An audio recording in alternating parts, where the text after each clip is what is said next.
देखो, पूरे भारत पूरे भारत में जो है 9 दर्शन रहते हैं, मैंने शुरू में बताया था। 9 दर्शन रहते हैं ना। अब मैंने क्या किया है, आपको समझाने के लिए, आपके लिए खासकर मैंने इसको 3 पार्ट्स में ब्रेक किया। 3 पार्ट में। पहला है नास्तिक दर्शन। नास्तिक दर्शन, अभी अभी मैं इसको सबको डिटेल बताऊंगा ना। दूसरा है मेरा आस्तिक। नास्तिक आस्तिक होता है ना, आस्तिक दर्शन। क्या अस्तित्व हो गया, आस्तिक दर्शन और नास्तिक दर्शन। ये दो मैंने क्या किए हैं, 2 पार्ट्स में इसको डिवाइड कर दिया, आस्तिक को, नास्तिक को। नास्तिक में दर्शन को मैं फिर बता रहा हूं। हमारे यहाँ पे 9 दर्शन है। इन 9 दर्शनों में जो मैंने डिवाइड किए हैं उनको एक तरफ आस्तिक दर्शन में वर्गीकृत कर दिया और एक तरफ नास्तिक दर्शन में वर्गीकृत कर दिया। आप वर्गीकृत से अच्छी तरह से परिचित है। क्या किया मैंने वर्गीकरण? अच्छा, नास्तिक, पहले मैं अर्थ बता दूं। नास्तिक आप लोग समझते होंगे, जैसे आप लोग नहीं समझते ईश्वर को मानने वाला जो होता है वो आस्तिक होता है, ईश्वर को ना मानने वाला नास्तिक होता है ना। जो ऐसे इसमें देखो, इसमें जो चीजें छिपी हुई हैं वो ये है कि जो आस्तिक में अगर लिखूं ना, इसका आस्तिक का अगर संधि विच्छेद करूं, आस्तिक, तो आस्तिक का मतलब होता अस्थि। आस्ति है ना, आस्ति। आस्ति मतलब है, आस्ति का मतलब होता है। और नास्तिक है, अब देखो ना अस्थि लग गया, ना प्लस अस्थि, ना प्लस अस्थि, इसका मतलब है। अस्थि का मतलब तो है, ना का मतलब ना, यानी नहीं है। तो कौन? ईश्वर। हम लोग जनरल भाषा में बोलते हैं ना, सामान्य ऐसे बोल देते हैं कि तुम तो नास्तिक हो, उसका मतलब ईश्वर को मानने ना मानने वाला नास्तिक होता है। लेकिन दर्शन में इस चीज को आस्तिक नास्तिक वही है, पर हम लोग बस ईश्वर की जगह पे क्या लगा देते हैं, वेद। वेदों को मानने वाला जो होता है, यानी वेदों के आधार पे जो रचनाएं होती हैं वो होती किसमें, मानने वाला, आस्तिक में। आस्तिक दर्शन होते हैं वो। और जिनमें वेदों की बातें नहीं होती हैं, आउटराइट वेदों को रिजेक्ट किया जाता है, वो होते हैं नास्तिक दर्शन। आई होप इतना आप लोगों को क्लियर हो गया होगा, आस्तिक दर्शन और नास्तिक दर्शन। तो नास्तिक दर्शन में आप लोगों ने जो पहला दर्शन पढ़ा है, लोकायत दर्शन पढ़ा है ना, चारवाक का, वो वेदों के जस्ट अपोजिट है लोकायत दर्शन, है कि नहीं? क्लियर है? तो वेदों के जस्ट अपोजिट है, इसीलिए इसको लोकायत दर्शन इसी में रखते हैं, लोकायत दर्शन। जो दूसरा दर्शन आएगा वो आएगा इसमें बौद्ध दर्शन, हम लोग इसको आगे चल के पढ़ेंगे। और तीसरा जो आएगा वो आएगा जैन दर्शन। यानी इन तीनों की फिलॉसफी जो होगी, इन तीनों का जो दर्शन होगा वो लगभग लगभग सेम होगा सभी में, ठीक है, लगभग लगभग सेम होगा। और जो आस्तिक दर्शन है, अब इसमें देखो 3 आ चुके हैं ना, तो बचे कितने टोटल? 6। 6 है ना, टोटल 9 है, उसमें से 3 दर्शन आ चुके हैं, तो आस्तिक में 6 दर्शन होंगे। तो वो कौन कौन से होंगे? आपको, आपने एक पढ़ ही लिया है, सांख्य दर्शन। दर्शन लिख दीजिएगा ना, चलो मैं ही लिख दे रहा हूँ। सांख्य दर्शन। दूसरा आएगा योग दर्शन। तीसरा आएगा हमारा न्याय दर्शन। चौथा आएगा हमारा सांख्य हो गया, योग, न्याय दर्शन, वैशेषिक दर्शन। वैशेषिक, वैशेषिक दर्शन। उसके बाद जो चौथा है, हाँ जा रहा ना, बोर्ड से बाहर तो नहीं हो रहा है, वैशेषिक दर्शन। उसके बाद जो आएगा मीमांसा, मीमांसा दर्शन। जैसे आप लोगों ने पढ़ा है ना, पूर्व मीमांस, पूर्व वैदिक काल, और वैदिक काल को हमने 2 पार्ट्स में डिवाइड किया ना, पूर्व वैदिक काल, उत्तर वैदिक काल। उसी तरह से मीमांसा भी है, पूर्व मीमांसा और उत्तर मीमांसा,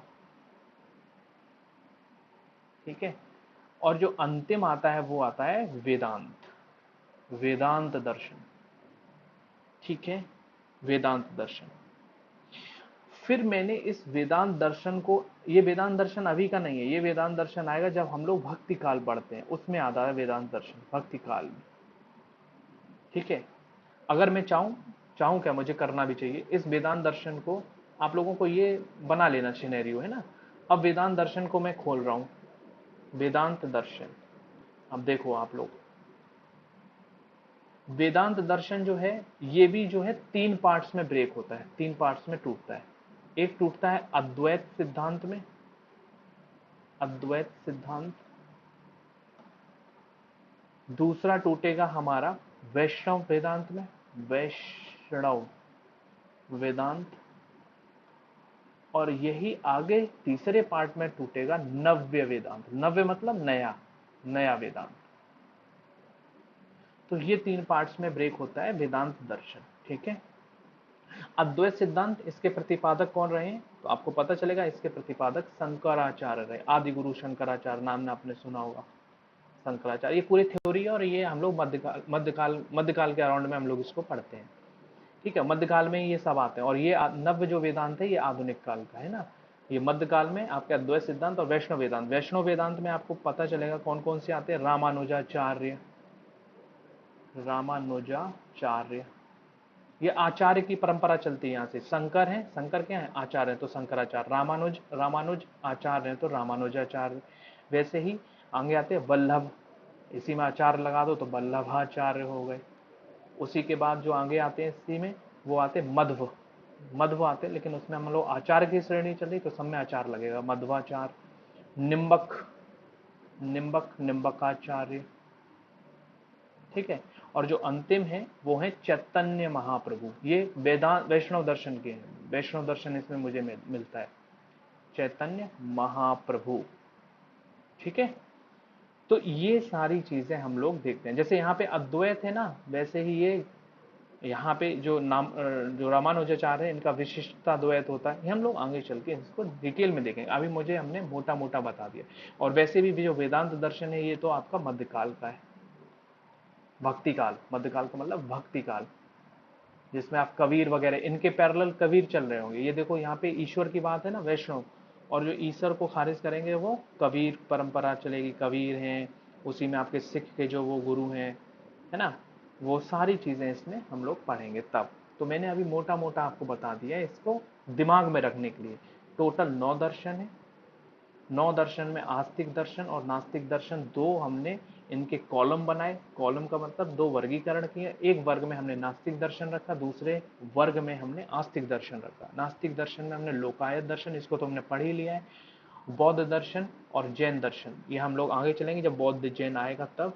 और उसके अलावा हमने जो आस्तिक दर्शन है उसमें हमने सांख्य दर्शन पढ़ लिया है। योग दर्शन, न्याय दर्शन, वैशेषिक दर्शन और मीमांसा, अभी हम लोग ये सारी चीजें पढ़ेंगे। और इसके साथ साथ बौद्ध और जैन भी पढ़ेंगे। और जो वेदांत दर्शन है ये हम लोग जब इसका समय आएगा तब हम लोग पढ़ेंगे। इतना स्पष्ट है? कुछ मुझे यहाँ पे बताना है आपको? क्या मुझे यहाँ पे आपको कुछ बताना है? प्लीज बताएं मुझे। अगर यहाँ तक कोई चीज़ नहीं समझ में आ रही, मैंने सिर्फ और सिर्फ इसलिए ये किया क्योंकि आपके दिमाग में बैठ जाए। ऐसे अगर कोई 9 दर्शन पूछ लेगा तो शायद है कि एक बार आप लोग क्लियर ना कर पाए। लेकिन अभी क्या है कि आप नास्तिक आस्तिक में ब्रेक करके आपको पता चल जाएगा लोकायत अलग है, बौद्ध जैन ये इसी की श्रेणी के। सांख्य दर्शन, योग दर्शन, न्याय दर्शन, वैशेषिक, मीमांसा। मीमांसा में 2 पार्ट, उत्तर मीमांसा और पूर्व मीमांसा। और वैसे ही वेदांत दर्शन, ये हम लोग अलग पार्ट में इसको ग्रुप में रखते हैं। ठीक है, यहाँ तक मुझे कुछ आप लोगों को कुछ पूछना है? ऑल दर्शन कितने होंगे? ये लिखा तो है ऑल दर्शन हमारे 9 है ना, तो 1 2 3 4 5 6 7 8 9, टोटल 9 दर्शन है। ठीक है, ओके। तो हम लोग अब अपने दर्शन पे आते हैं जो हम लोगों ने आगे पढ़ना है। और आज हम लोगों को पढ़ना है वैशेषिक दर्शन, वैशेषिक दर्शन।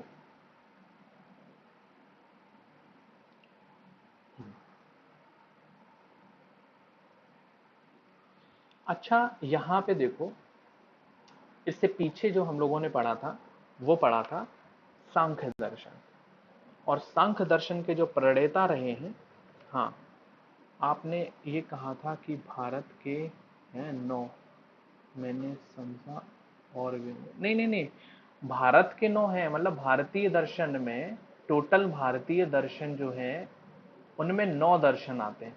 भारतीय दर्शन की बात कर रहा हूं। अब इसके अलावा ये भारत में चलते हैं, इसके अलावा पश्चिम में भी दर्शन होते हैं। पश्चिम में भी दर्शन, पश्चिम का मतलब यूरोप के दर्शन, यूरोप, यूरोप में जो दर्शन चलते हैं, ये तो हमारी परंपरा के अनुसार होगी, यूरोप में उनकी परंपरा होगी जिसमें उनके दर्शन होंगे। सुकरात द्वारा दिए गए हैं बातें, प्लेटो द्वारा है, अरस्तु द्वारा है ना। हीगल है, हीगल तो बहुत बड़ा वहां पे एक तरह से दार्शनिक रहा है, फिलोसोफर रहा है, चिंतक रहा है। तो ये जो है ये उनकी अलग विचारधारा है। हाँ, उनकी अलग विचारधारा, हम लोगों की पश्चिम में नहीं आते, हम लोग अपने भारतीय दर्शन, और आप लोगों को सिर्फ भारतीय दर्शन से लेना देना है ना।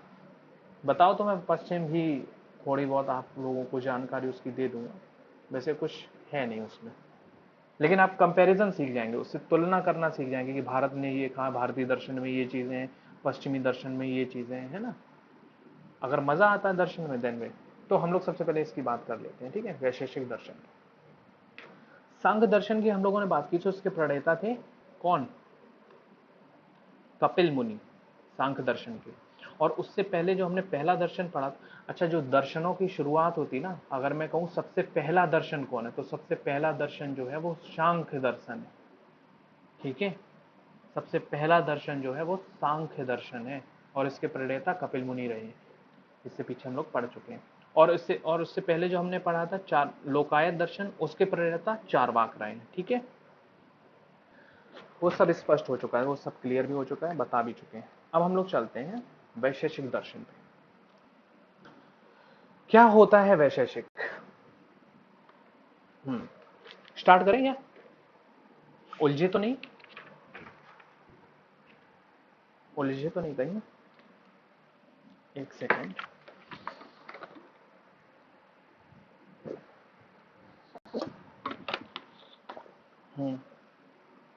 यस, ओके, ठीक है, हम शुरू करते हैं। देखो, वैशेषिक, तो सबसे पहले हम प्रणेता से शुरू करते हैं। इनके जो प्रणेता रहे हैं वैशेषिक दर्शन के, प्रणेता, रचनाकार, कुछ भी कह सकते हैं, जनक कह सकते हैं, प्रणेता, इनके जो प्रणेता रहे हैं वो हैं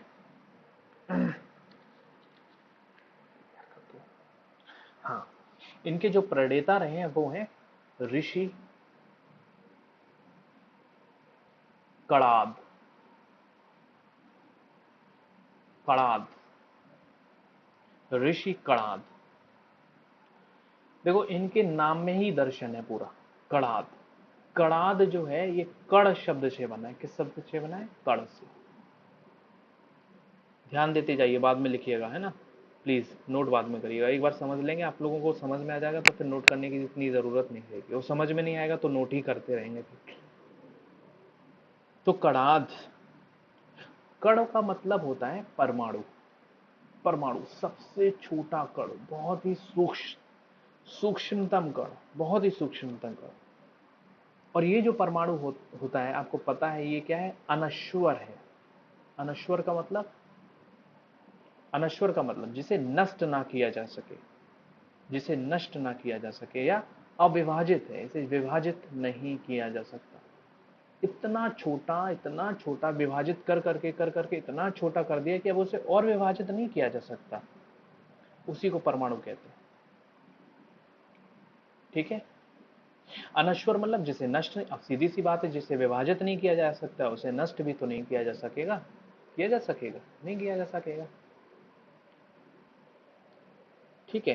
तो मैं कह सकता हूं कि परमाणु का सूक्ष्मतम कण, परमाणु का वह सूक्ष्मतम कण, सूक्ष्मतम कण,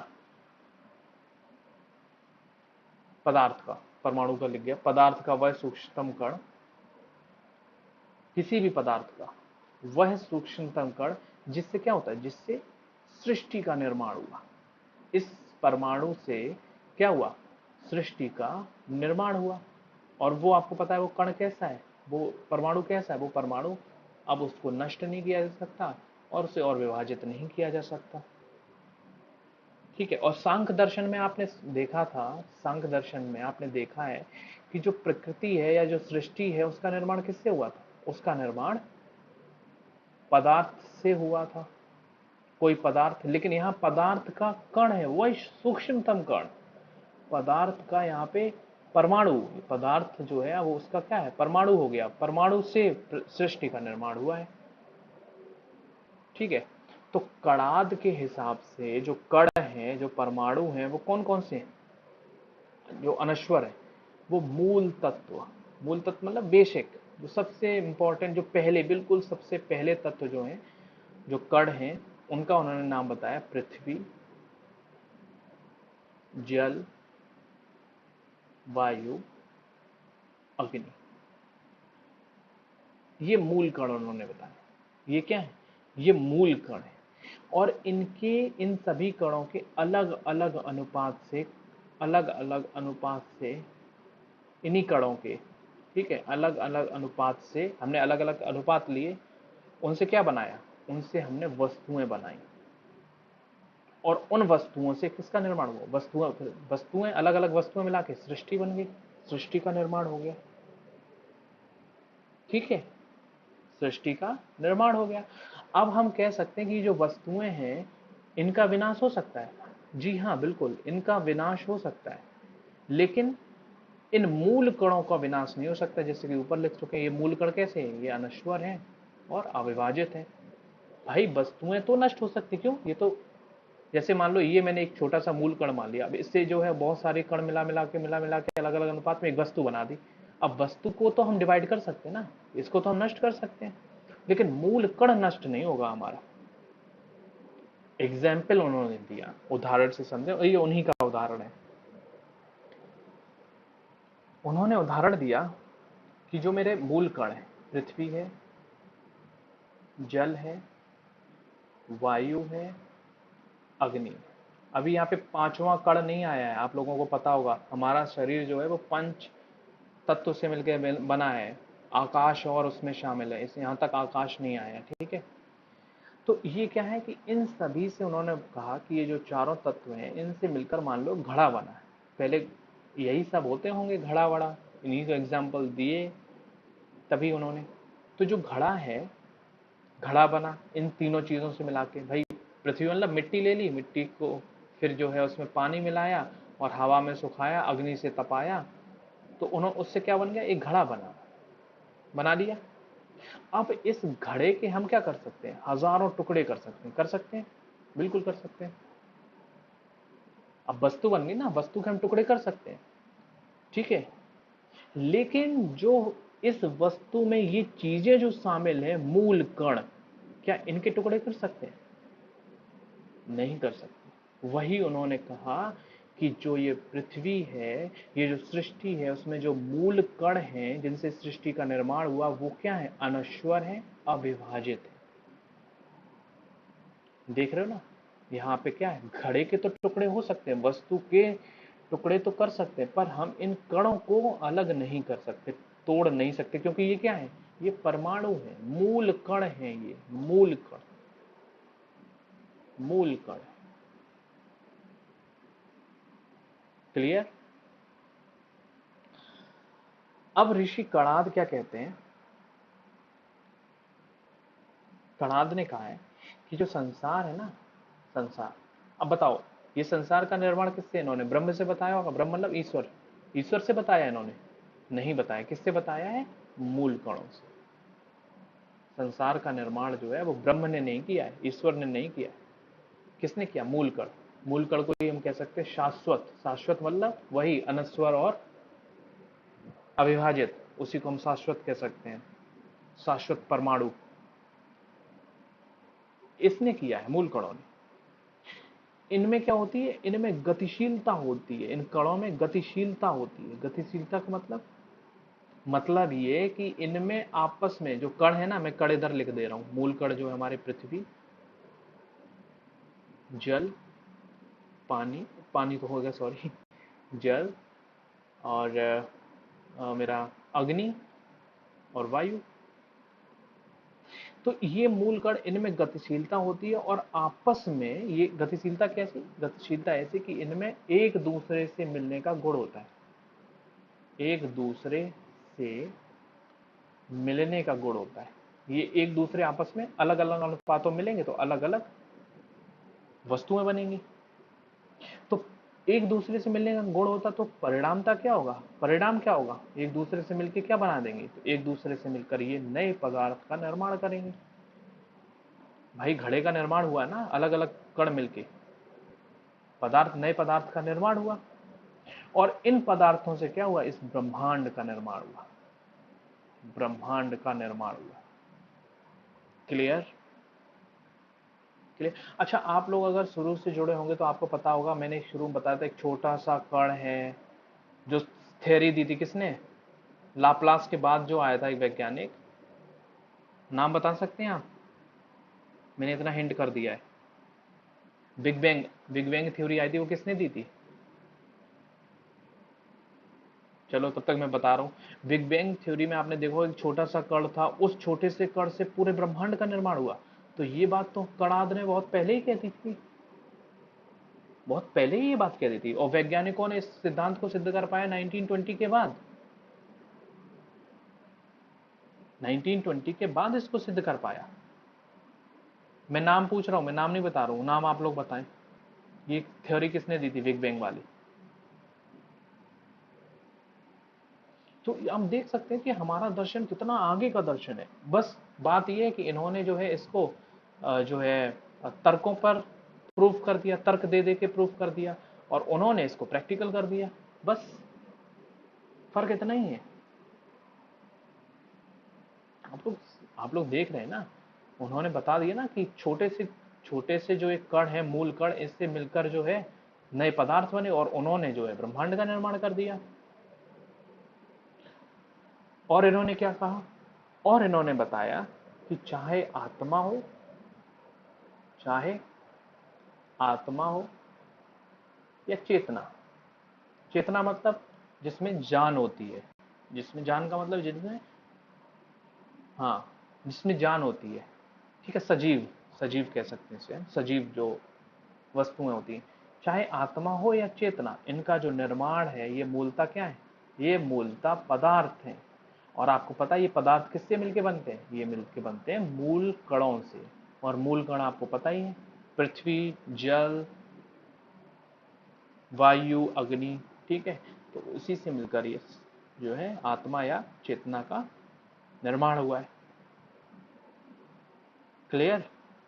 और जो कुछ भी इस संसार में, जो कुछ भी इस संसार में, जो भी वस्तुएं, जो भी वस्तुएं हैं इस संसार में,